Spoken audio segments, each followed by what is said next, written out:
Thank you. Two questions on foreign policy. The president just met with the King of Jordan.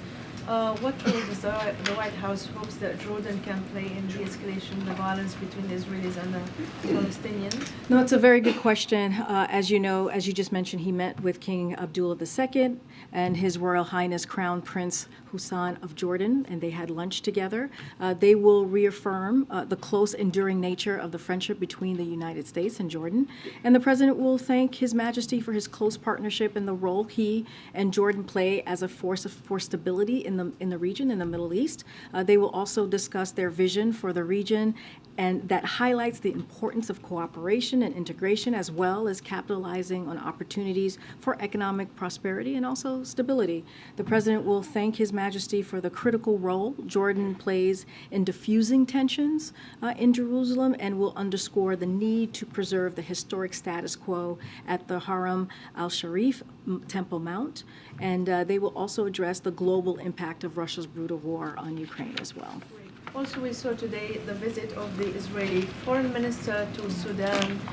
Does the White House encourage a potential widening of the Abraham Accords to include countries like Sudan? Yeah, so we have said many times before when there have been these types of meetings that we are always supportive of all efforts to broaden Israel's integration throughout the region, including with Sudan, right? This particular meeting. So I would refer you to the governments of Israel and Sudan for more information about their discussion. But certainly, when it comes to the efforts of integration in that region, we support that. Thank you, Karine. Just a quick follow-up on Nadia's question and then an immigration question. Yeah. I'm sorry. No, it's okay. It's okay. It's hard to, it's okay. Yeah, just on the meeting with King Abdullah, can you speak more specifically about how the president responded to the king's concern that Israeli government is not respecting the status quo at Al-Aqsa Mosque, and whether the president shared the concern of Jordanians that the new Israeli right-wing government is escalating tensions with Palestinians? So look, we've been very clear about this. I know I've gotten many questions about the Israeli government. And look, we have gotten assurances from the Prime Minister that when it comes to specifics, policies, when it comes to how what is decided, the policy of the government, that he has repeatedly emphasized that he will set the policy for his government. Right? This is something that he's been very clear on. And I do want to also add that, as you know, Secretary Blinken was just in the region. He met with the Israeli and the Palestinian leaders. This is clearly something that we take very seriously of what's occurring in the region.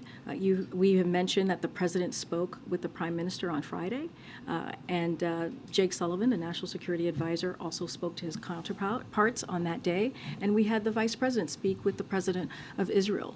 And so this is something that we have been very involved and very engaged, and will continue to do so. Really quickly on the meeting, is there any reason why it was completely closed to press? There was no spray, and can you speak about why the Crown Prince was also invited? So look, I'll say this. I just laid out why we think what was going to be in the conversation, how we saw the conversation moving forward. Look, it's a private lunch between two leaders, which we've done before. It's not unusual, and sometimes some of the meetings will have a press component, some of them won't, and this one happens to be a private meeting between the two. I would leave it to the King and the Crown Prince to speak to why they came to the U.S.